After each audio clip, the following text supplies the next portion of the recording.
falar sobre a trilogia A Passagem, do autor Justin Cronin. Não saiu ainda o terceiro volume da série, porque eu não sei. Eu realmente não sei porque não saiu, eu tô esperando já faz uns bons anos e até agora nada. Mas eu vou falar sobre os dois primeiros, que foram os que eu li, né? E o primeiro volume é A Passagem, que é o nome da trilogia.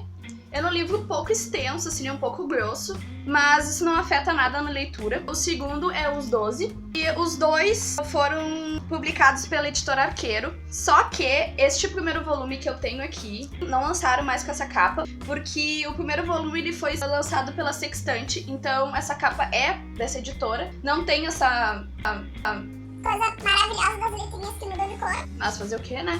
O primeiro volume hoje em dia está sendo lançado com essa capa pela Arqueiro. Não sei se vocês conseguem ver bem, mas é uma capa bem bonita que segue o mesmo estilo dessa segunda. Então, o livro ele é um pouco extenso, mas ele é maravilhoso. Sério mesmo, gente. Ele é escrito na terceira pessoa, então a gente consegue ver todos os ângulos da história e consegue entender muitos personagens em si também. Tem um número bom de personagens, não é tão grande quanto Guerra dos Tronos, mas ele é um livro que tem bastante personagens. A história inicia contando a vida da Amy. Ela é uma menina de 6 anos, ela é filha de uma mãe solteira, e a mãe dela trabalha numa lancheria, que foi quando ela engravidou da Amy, que ela acabou tendo um romance com um cliente que tava passando nessa lancheria, e esse homem tinha uma outra família, acabou indo embora e nunca mais voltou. Então ela ficou responsável por criar a Amy sozinha. Eu não lembro exatamente o que acontece, mas ela acaba saindo da lancheria e acaba tendo que morar com o pai pra conseguir criar a filha. Com o passar do tempo acontecem umas coisas que eu não posso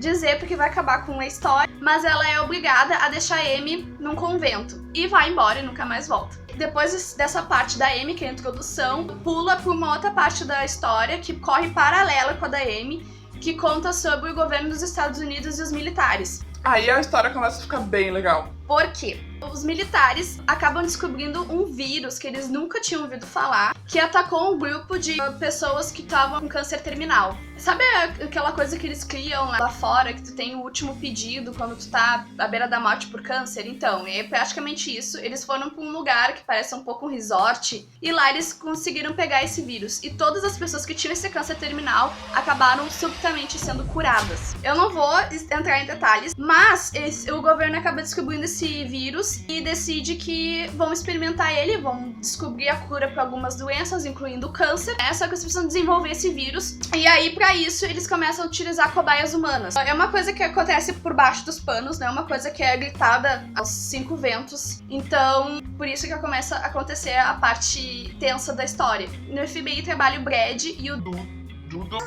agora eu não lembro quem é o nome do cara, do parceiro dele. O Brad já é um veterano no FBI e eles têm o trabalho de buscarem cobaias humanas em presídios. Então eles pegam presidiários que estão no corredor da morte, que vão morrer ou por injeção letal ou na cadeira elétrica, e convencem essas pessoas a participarem de um experimento. Só que eles não especificam que espécie de experimento é esse, como é que vai ser, enfim, os resultados que vão dar, e acabam, na maioria das vezes, convencendo esses presidiários.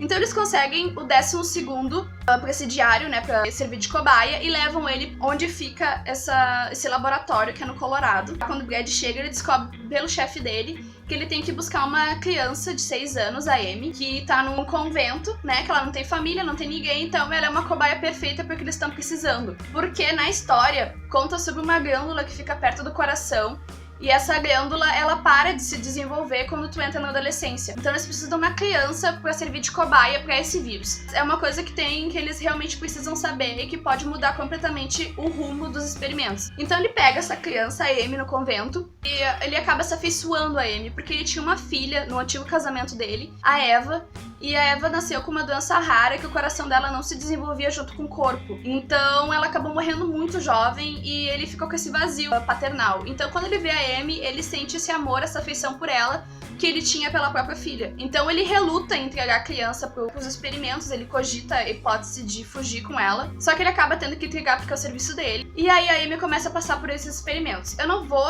entrar muito à frente disso, porque agora eu vou acelerar um pouco a história, que é a parte que interessa. Essas cobaias acabam virando vampiros.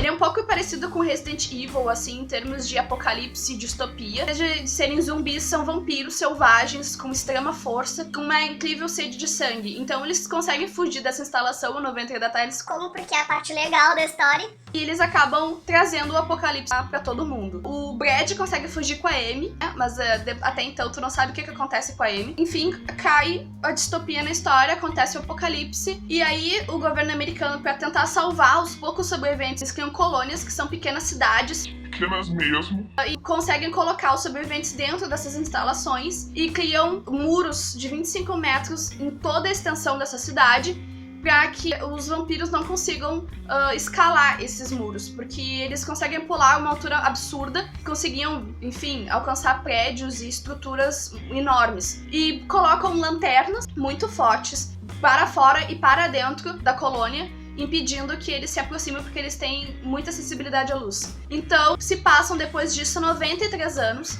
que as pessoas crescem nessas colônias e, com o passar do tempo, eles não sabem o que aconteceu há 93 anos atrás para ter acontecido esse apocalipse, e só sabem que os vampiros existem, que eles precisam se afastar deles, precisam se proteger, mas não sabem o que levou a ter acontecido todo esse problema. Eles não sabem se existem outras pessoas vivas, eles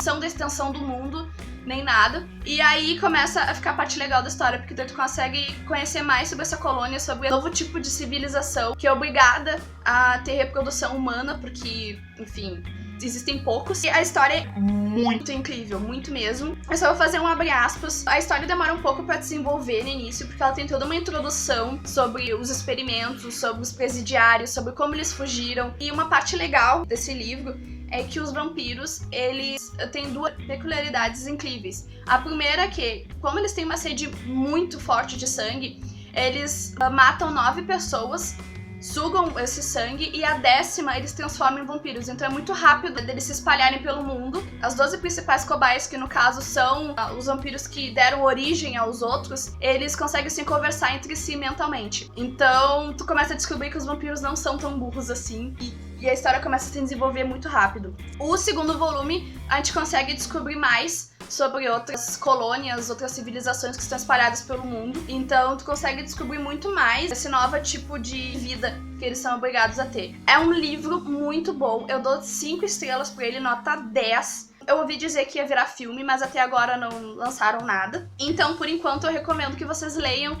esses 2 volumes que tá disponível. Esses 2 aqui.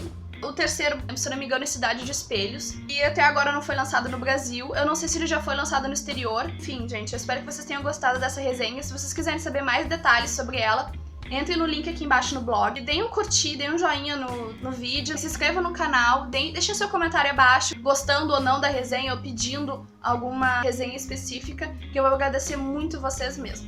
Até mais!